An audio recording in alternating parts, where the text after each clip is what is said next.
여러분 혹시 이 방송 프로그램 기억나시나요? 기억나시나요? 네, 아마 모르시는 세대도 있고 많은 분들이 알 거라 생각됩니다. KBS 특별방송 이산가족을 찾습니다입니다. 1983년 6월 30일 밤 10시 15분부터 11월 14일 새벽 4시까지 138일간 이산가족을 찾을 수 있도록 제작된 프로그램입니다. 그래서 10년 전에 15년도죠. 2015년도에 유네스코 세계기록유산으로도 등재가 됐습니다. 생방송 당시 여의도 KBS 광장은 전 세계인의 이목을 집중시켰고 25개국의 기자들이 상주하면서 상봉 소식을 실시간으로 각국에 전했습니다. 또 그해 콜롬비아에서 개최된 제6차 세계 언론인 대회에서 1983년도에 가장 인도적인 프로그램으로 선정이 되어서 더 많은 세계인들의 주목을 받았고 또 평화의 메시지를 전 세계에 알렸습니다. 잃어버린 가족을 찾는 간절함을 온 국민이 공감하면서 또 눈시울을 붉히기도 했습니다. 또 이 장면 하나하나가 역사의 장면으로 남기도 했죠. 아마 그 당시에 살아 계셨던 분들이라면 다 기억이 나실 겁니다. 왜냐하면 생방송으로 138일간 방송을 했거든요. 당시 30년 만에 오빠를 찾게 된 여동생은 이렇게 말했습니다. 이제 죽어도 여한이 없어요, 오빠. KBS 방송국 감사합니다. 잃어버린 가족, 그 한 사람을 찾는다는 것은 이루 말할 수 없는 기쁨이며 감격입니다. 그리고 그것을 보는 시청자들로 하여금 똑같이 공감하게 했고 똑같이 기쁨과 감격을 주었습니다. 성탄절을 앞두고 4주간 하나님의 아들 예수께서 이 땅에 오신 이유를 함께 나누어 보고자 합니다. 오늘은 잃어버린 자를 찾아 구원하시는 그런 예수를 살펴보도록 하겠습니다. 오늘 본문에는 우리가 잘 아는 또는 한 번쯤은 들어봤을 인물이 등장합니다. 누구죠? 삭개오입니다. 삭개오 노래 기억나시나요? 엉금엉금 뽕나무 위에 키 작은 삭개오 예수님이 부르셨어. 여기까지 할게요. 여기까지 계속하면 안 되니까. 삭개오는 그렇습니다. 우리가 보통 뽕나무라고 하는데 실제로는 돌 무화과 나무에 올라갔죠. 오늘 본문에도 그것이 소개되고 있습니다. 오늘 그 삭개오의 이야기를 할까 합니다. 마침 삭개오가 살던 도시 이 여리고에요. 예수가 오신다는 소문이 돌기 시작합니다. 그리고 소문은 누가 또 들었을까요? 바로 삭개오도 들었습니다. 삭개오의 반응이 어떨까? 우리 3절 말씀, 본문 3절 함께 읽어보겠습니다. 그가 예수께서 어떠한 사람인가 하여 보고자 하되 키가 작고 사람이 많아 할 수 없어. 삭개오는 궁금했습니다. 예수가 어떤 사람인지 궁금했습니다. 알고 싶었습니다. 왜냐하면 삭개오는 이미 들은 것이 있기 때문입니다. 3년 전에 레이라는 한 세리가 세간에 앉아있는데 이 예수라는 젊은 청년이 그 레이라는 세리를 막 쳐다보는 거예요. 한참을 쳐다보다가 이렇게 말합니다. 나를 따르라. 그러자 그 세리가요, 모든 것을 다 내려놓고 그 젊은 청년, 예수라는 청년을 따르게 되었다는 것입니다. 그 세리의 인생, 레이라는 세리의 인생이 완전히 바뀐 거죠. 이 레이는 나중에 누구예요? 마태입니다. 예수님의 제자 마태. 뿐만 아닙니다. 그뿐만이 아니라 그 후로도 많은 사람들이 예수님을 만날 때마다 그의 삶이 바뀌기 시작했다는 겁니다. 그래서 그런 소식을 들을 때마다 궁금해졌습니다. 알고 싶어졌습니다. 그런데 그 예수가 마침 오늘 여리고에, 내가 살고 있는 여리고에 오고 있다는 것입니다. 삭개오는 예수가 어떠한 사람인지 궁금했습니다. 알고 싶어졌습니다. 여러분, 삭개오는 아직 예수를 믿지 않는 비기독교인입니다. 예수를 알지 못해요. 예수를 믿지 않아요. 아직 비기독교인이에요. 근데 비기독교인들은요, 궁금증이 있어야 합니다. 알고 싶어져야 돼요. 예수가 누구일까? 예수가 누구기에 저 교회 다니는 저 사람은, 예수를 믿는 저 사람이 저렇게 변하게 된 걸까? 라고 하는 궁금증과 알고 싶은 마음이 생겨야 합니다. 올해 초 기독교 사회문제연구원이 발표한 비개신교의 종교에 대한 호감도 조사가 있습니다. 이 호감도 조사에 보면요, 개신교가 몇 위예요? 너무 잘 표현이 안 되나요? 네, 바로 4위를 했습니다. 14.3%. 그러니까 예수를 믿지 않는 사람들이 종교에 대한 호감도를 조사했는데 그들이 개신교에 대해서, 쉽게 말해서 교회, 더 쉽게 말하면 우리들에 대해서 호감을 갖는 것 몇 프로라고요? 14.3%. 이 말은 뭐예요? 별로 호감이 없다는 거예요. 알고 싶지 않다는 거예요. 관심이 없다라는 거죠. 왜 그랬을까요? 믿지 않는 사람들이 믿는 사람들에 대한 신뢰도가 낮은 이유는 무엇일까? 이것도 조사를 했는데요. 봤던 1위가 뭐예요?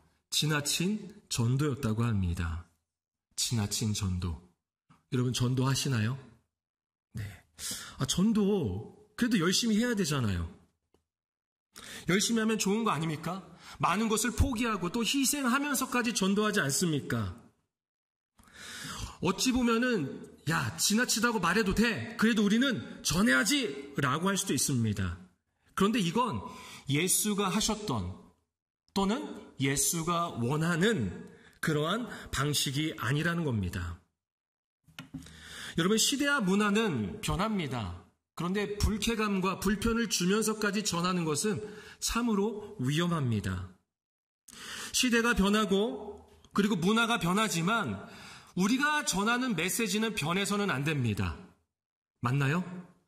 우리가 전하는 메시지는 변해서는 안 돼요. 다만 우리가 전하는 방식은 달라져야 합니다. 변해야 되는 거예요. 그렇지 않으면 신뢰도가 낮은 이유로 4위를 꼽은 게 뭐예요? 독선이잖아요. 우리가 하는 전도가 독선이 되는 거예요. 나 혼자만 옳다고 생각하는 행동이 되는 거예요. 무엇보다 저는 왜 전도가 안 되는가를 생각해 볼 때 예수를 믿는다고 하는 사람들에 대한 좋지 않은 생각과 그리고 나쁜 감정이 있기 때문이라고 봅니다. 예수를 믿는 자들의 변화된 모습이 믿지 않는 자들로 하여금 궁금해하고 알고 싶어져야 되는데 전혀 변하지가 않은 거예요. 예수를 믿는다고 하고 교회를 다닌다고 하면서도 전혀 변하지가 않은 거예요. 그럼 당연히 세상 사람들은 알고 싶지 않습니다. 궁금하지 않아요. 호감이 가지 않아요. 관심 없어요. 신뢰도가 낮을 수밖에 없는 거예요. 우리는 그들로 하여금 궁금증을 불러일으켜야 되는 거예요. 그것이 알고 싶다라는 마음이 들 수 있어야 됩니다. 저 사람 교회 다니더니 저 사람 예수 믿는다더니 사람이 변했네. 전에 안 그랬는데 어떻게 변한 거지? 라는 마음이 있어야 되는 거죠. 그 변화된 사람들로 인해 오늘 본문의 삭개오도 알고 싶어진 겁니다. 예수, 저 젊은 청년 누굴까? 도대체 저 사람을 만날 때마다 왜 사람들이 변하는 걸까? 라는 거죠. 여러분, 예수를 믿는다면 변화된 삶을 통해서 믿지 않는 자들이 또는 믿는다고 하는 자들까지도 궁금해져야 합니다. 알고 싶어져야 되는 거예요. 누구를 통해서? 예수를 알고 예수를 믿는 나를 통해서, 변화된 나를 통해서 궁금해져야 합니다. 알고 싶어져야 되는 거예요. 그런데 삭개오에게는 예수를 알고 싶지만 또 예수를 보고 싶지만 장애물이 많았습니다. 우리 먼저 2절과 3절 말씀 함께 읽어보겠습니다. 삭개오라 이름하는 자가 있으니 세리장이요 또한 부자라. 그가 예수께서 어떠한 사람인가 하여 보고자 하되, 삭개오의 직업은 뭘까요? 세리입니다. 세리. 그 중에서도 장이에요. 세리장입니다. 세리는 요즘 말로 표현하면요, 세금 징수원입니다. 세금 내는 거 좋아요, 싫어요? 많이 내고 싶으신 분이 계십니까? 없죠. 다들 없을 겁니다. 지금도 마찬가지지만 그때도 그랬습니다. 당시에는 로마의 지배를 받고 있었는데 로마 정부가 각 지역마다 할당량을 줬어요. 이 정도 세금을 받게 걷어들여봐 라고 하는 거예요. 그럼 그것을 세리장이 세리들에게 명령을 하는 거죠. 그건 세리들은 어떻게 해요? 동족으로 하여금 세금을 걷어들이는데 로마가 필요로 하는 그 이상을 받아갔습니다. 왜냐? 내 수익도 있어야 되잖아요. 근데 로마 정부가요, 그것에 대해서 관여하지 않았어요. 야, 니네 받고 싶은 만큼 받아. 괜찮아. 우리한테 줄 것만, 우리가 요청한 것만 주면 돼. 라고 하는 거예요. 그러니까 예를 들어서 로마 정부가 10만 원을 요청했는데 거기다 10만 원을 더해서 20만 원씩 받아가도 되는 거였습니다. 100만 원을 받아가도 되는 거예요. 어쨌든 세리들은 10만 원만 갖다 주면 되는 거예요. 나머지 90만 원은 내 것이 되는 거죠. 그러다 보니까 동족들로 하여금 혐오와 그리고 비난의 대상이 되었습니다. 동족의 피를 빨아먹는 존재였던 거죠. 삭개오는 그 중에서도 뭐예요? 장이었어요. 세리장이었습니다. 그리고 2절 마지막에 보니까 그가 뭐라고 해요? 부자라고 합니다. 그가 부유하면 부유할수록 사람들의 비난과 혐오는 점점 커져가는 거예요. 그의 사회적 신분은 정말로 요즘 표현 따라 극혐인 것입니다. 극혐. 사람들이 다 싫어하는 존재인 거예요. 근데 이뿐만이 아닙니다. 3절에 보니까 그의 불리한 신체 조건이 나옵니다. 키가 어떻다고 하죠? 작았어요. 작은 키는요, 세상으로부터 예나 지금이나 그다지 좋은 소리를 듣지 못합니다. 세금 많이 내고 싶은 사람이 없는 것처럼 혹시 나는 키가 좀 작았으면 좋겠습니다. 라고 하시는 분도 없을 겁니다. 무엇보다 예수를 알기 원하는 그에게 있어서 작은 키는 너무나도 큰 장애물이었습니다. 왜냐하면 사람들이 많았기 때문입니다. 수많은 인파가 있었어요. 그 수많은 인파 속에서 키라도 컸으면 예수를 볼 수 있을 텐데 키가 작은 거예요. 여러분 한번 생각해 보세요. 그 예수를 보지 못하는 삭개오를 많은 사람들이, 그 수많은 인파가 배려해서 길을 터줬을까요? 삭개오 안 보이죠? 일로 와요. 일로 와서 보세요. 라고 했을까요? 아니에요. 비난과 혐오의 대상입니다. 오히려 그 수많은 인파는요, 이 삭개오를 막았을 겁니다. 이 새끼 뭐야? 여기까지 왔어. 너 같은 애는 여기 오면 안 돼. 당신 같은 사람은 여기서 없어야 돼. 라고 하는 거죠. 어쩌면 예수의 제자들마저 그를 막아설 수도 있습니다.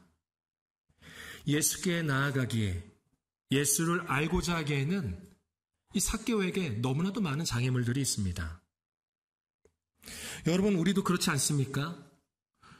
우리가 예수를 믿는 우리가 예수를 더욱 알아가고 또 예수를 더욱 믿으려 하기에는요, 장애물들이 많습니다. 예수를 믿지 않는 이들도 그렇습니다. 예수를 믿지 않는 이들에게는 예수를 알고자 하기에 교회를 찾기도 하고요, 예수를 믿는 우리를 보기도 합니다. 그런데 우리를 통해서 또는 교회를 찾고자 나아갈 때 수많은 장애물이 있다라는 거예요. 바빠요. 돈 벌어야 돼요. 피곤합니다. 주말에 모임들 많잖아요. 너무 재밌고 즐거운 모임들 많습니다. 유쾌한 모임들 많습니다. 또 어쩌면 주변에서 그렇게 말할 수도 있습니다. 야, 뭘 믿어보려고 하냐. 그냥 살던 대로 살아. 야, 종교생활하면 시간 부족해져. 그런 거 하면 안 돼. 야, 그 시간에 다른 일이나 해봐. 야, 취미생활 가져봐. 요새 이런 취미 유행하더라. 야, 지금 너 상황에 교회 같은데 다들 때냐?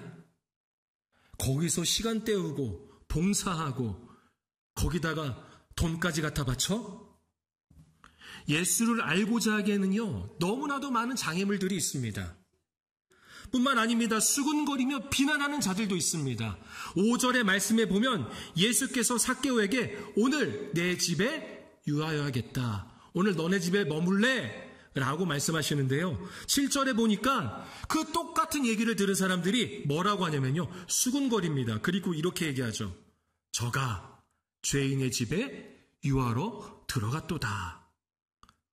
똑같은 얘기를 듣고 보았는데 다르게 말합니다. 수군거리며 비난하는 거죠. NASB 영어 성경에 보면 5절의 말씀에 예수께서 이렇게 말씀하세요. 나는 반드시 너희의 집에, 삭개오 너네 집에 머물러야겠다. 반드시 너네 집에 머물러야겠다. 라며 강한 의지로 말씀하시는데 7절에 수군거리는 사람들은 예수를 죄인의 집에 방문한 게스트, 손님으로 묘사를 합니다. 이 수군거리는 소리를 삭개오가 들었을 때 어떠한 마음이 들었을까요? 그래, 괜히 이분 우리 집에 모셨다가 험한 꼴 당하는 거 아니야? 명예 실추시키는 거 아니야? 나도 나중에 다른 사람들한테 비난 더 받는 거 아니야? 라는 생각과 마음이 들 수도 있습니다. 아유, 그래, 부담된다. 그냥 여기까지 하자. 거절하자. 다른 집으로 가라고. 더 괜찮은 사람 집으로 가라고. 깨끗한 사람, 더 인정받는 사람 집으로 가라고 안내해주자. 이 정도면 된 거야. 여기까지면 충분해. 라는 마음이 들 수도 있습니다. 여러분, 예수를 믿는 우리가, 그리고 예수를 믿지 않는 이들이 예수를 알아가고자 할 때, 그리고 만나고자 할 때 장애물은 꼭 있습니다. 아마 오늘 여러분들도 이 자리에 나올 때 여러 장애물들이 내적으로나 외적으로 있었을 수도 있을 거예요. 그런데 우리는 또 예수를 알고자 하는 이들이 흔들려서는 안 됩니다. 나에게 있는 상황과 환경이, 내 마음이, 또는 주변의 사람들이 장애물이 될 수 있습니다. 당연한 거예요. 하지만 그 장애물에 걸려 넘어져서 예수님을 알아가는 것을, 예수님을 믿는 것을 포기해서는 안 됩니다. 삭개오는 영접했습니다. 예수께서 삭개오의 집에 들어가셨습니다. 아마 그의 제자들도 함께 들어갔겠죠. 무슨 대화가 있었는지, 무슨 음식을 먹었는지, 무슨 일이 있었는지는 모르겠어요. 왜냐하면 성경이 기록하고 있지 않거든요. 그런데 삭개오가 이렇게 고백을 하는 겁니다. 우리 8절 말씀, 8절 함께 읽겠습니다. 삭개오가 서서 주께 여짜오되 주여 보시옵소서, 내 소유의 절반을 가난한 자들에게 주겠사오며 만일 누구의 것을 속여 빼앗은 일이 있으면. 삭개오가 변했습니다. 삭개오가 변했어요. 예수를 알고 예수를 믿게 되면서 그는 변했습니다. 여러분, 예수님 믿으십니까? 예수님 아십니까? 그렇다면 이렇게 하실 수 있습니까? 여러분들의 재산의 절반을 가난한 자들에게 줄 수 있겠습니까? 혹시 누군가에게 해를 끼쳤을 때 4배나 보상해 줄 수 있겠습니까? 네. 이 말씀은 예수를 알고 예수를 믿는 사람은 삭개오처럼 해야 된다. 그렇게 소유와 재산을 나눠줘야 된다라는 것을 말하는 것이 아닙니다. 여기에는 중요한 의미가 담겨 있는 것입니다.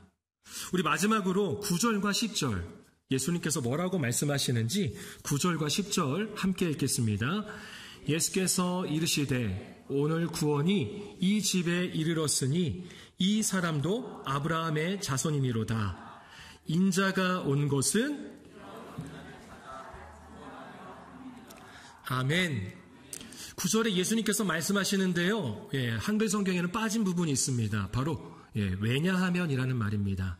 그러니까 예수님께서 이렇게 말씀하시는 거예요. 오늘 구원이 이 집에 이르렀다.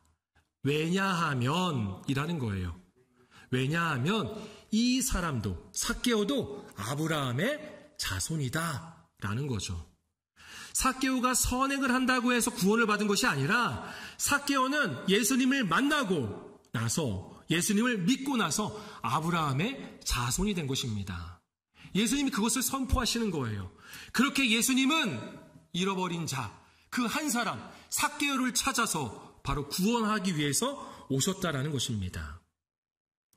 그러니까 예수가 삭개오를 찾아오고 그를 구원하신 것은 그가 소유의 절반을 가난한 자들에게 베풀어서가 아니라, 누군가를 속였다면 이루 말할 수 없는 보상을 해서가 아니라 아브라함의 자손, 하나님의 구원받은 백성임을 선포하는 것입니다.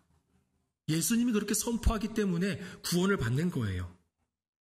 그런 의미에서 구원은요, 예수께서 잃어버린 자를 찾아오신 것입니다. 그런 의미에서 구원은 예수께서 영원한 친구가 되어주시는 겁니다. 삭개오가 소유의 절반을 가난한 자들에게 주었던 것은 예수께서 잃어버린 나를 찾으셨고 나를 구원하셨으니, 그렇게 나의 영원한 친구가 되어주셨으니 나 또한 예수가 필요한 이들에게 친구가 되겠습니다라는 결단인 거예요.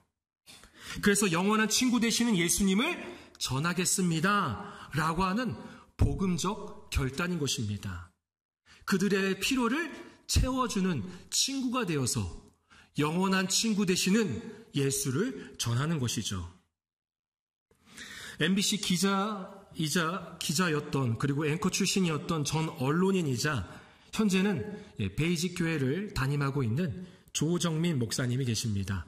이 조정민 목사님의 책 중에 하나님의 뜻이 무엇인가 라는 책이 있는데요. 이 책에서 이 목사님이 이렇게 고백을 합니다. 로마 교황청의 반기를 든 마틴 루터는 내 손으로 붙잡고 있을 때는 모두 잃었지만 하나님의 손에 놓아둔 것은 아무것도 잃지 않았다라고 고백했습니다. 저도 고백할 수 있습니다. 예수 믿기 전에 붙들고 있던 것들은 예수 믿고 나서 다 잃었지만 예수님이 새로 제 손에 쥐어주신 것들이 너무 귀해 잃어버린 것 하나도 아깝지 않습니다. 삭개오도 예수를 알게 되고 또 믿게 되면서 붙들고 있던 것들을 나누게 되었습니다. 그렇게 잃게 되지만 하나도 아깝지가 않은 거예요. 예수가 나를 찾아와 구원하셨기 때문에, 그렇게 나의 영원한 친구가 되어주셨기 때문입니다. 이것이 너무나도 귀해서 영원한 친구 되신 예수를, 그 구원을 전하기로 결단한 것입니다. 자신의 소유를 나누면서 더 엄격한 도의적 책임을 갖고 살아가면서 말입니다. 여러분, 구원은 그런 것입니다. 아깝지가 않은 거예요. 우리에게 구원이 임했다면, 예수께서 찾아와 주셔서 영원한 친구가 되어주었다면, 이제 우리가 예수를 잃어버린 자들에게 구원을 선포해야 합니다. 어떻게 해요? 그들을 찾아가서 그들의 친구가 되어주는 거예요. 예수를 알고자 하는 이들에게, 예수가 필요한 이들에게 먼저 찾아가는 것입니다. 그래서 그들의 진짜 친구가 되어주는 겁니다. 진짜 친구일 때 나에게 있는 것들이 아깝지가 않습니다. 히브리 개념의 친구는요, 우리가 알고 있는 개념과 좀 다릅니다. 히브리 개념의 친구는 목숨까지 내어줄 수 있는 관계입니다. 그렇게 진짜 친구가 되어줄 때 영원한 친구 되시는 예수를 알게 되고 영원한 친구 되신 예수를 믿게 될 줄로 믿습니다. 여러분의 가정에서, 직장에서, 학교에서, 또 만나는 모임마다, 더 나아가 이 지역에서 영원한 친구 되신 예수 그리스도가 예수를 믿는 우리로 하여금 전해지기를 소망합니다. 말씀을 정리합니다. 저는 삭개오가요, 이렇게 고백을 했을 것 같습니다. 우리가 잘 아는 찬송가 90장인데요. 주 예수 내가 알기 전이라는 찬양입니다. 근데 이 찬양의 원래의 가사는 이렇습니다. 영어 가사를 그대로 번역하면 이런데요. 그 1절은 이렇게 고백을 합니다. 나는 한 친구를 찾았네. 참 놀라운 그 친구를. 내가 그분을 알기도 전에 그분은 이미 나를 사랑하셨네. 사랑의 줄로 나를 이끄시고 그렇게 나를 그분께 묶어주셨네. 지금도 내 마음을 단단히 감싸는 그 어떤 것도 끊을 수 없는 그 사랑의 끈. 나는 그분의 것이고 그분은 나의 것이네. 영원히 영원히. 2절은 이렇습니다. 나는 한 친구를 찾았네. 참 놀라운 그 친구를. 그분은 내 영혼을 그분의 품에 깊이 품어주셨네. 나의 가난함, 나의 연약함 모두 아시지만 그것이 나를 버리게 하지 않았네. 이 세상 어떤 것도 빼앗지 못할 그분의 영원한 생명을 주셨네. 나는 그분의 것이고 그분은 나의 것이네. 영원히 영원히. 예수를 믿는 우리를 통해 예수를 모르는 사람들이 예수를 알고 싶어하고 또 믿고 싶어지게 해야 합니다. 물론 수많은 장애물들이 있을 겁니다.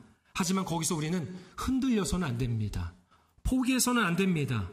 그리고 나를 찾아와 영원한 친구가 되어주신 구원의 예수를 우리가 기억하며 우리 또한 변화된 삶을 통해 예수를 알기를 원하는 이들에게 친구가 되어주는 거예요. 우리가 그들에게 진짜 친구가 되어줄 때, 그들의 필요를 채워주는 진짜 친구가 될 때 영원한 친구 대신 예수 그리스도가 나타나게 될 줄로 믿습니다. 하나님의 아들이신 예수가 오늘 말씀에 여리고에 오신 이유, 그리고 이 땅에 오신 이유는 잃어버린 자를 찾아 영원한 친구가 되기 위함, 바로 그 구원을 위해서 오신 것입니다. 우리에게 허락된 그 구원이 이제 우리로 하여금 다른 이들에게 친구가 되어서 영원하신 친구 대신 예수 그리스도가 전해지는 그런 구원의 역사가 있기를 소망합니다.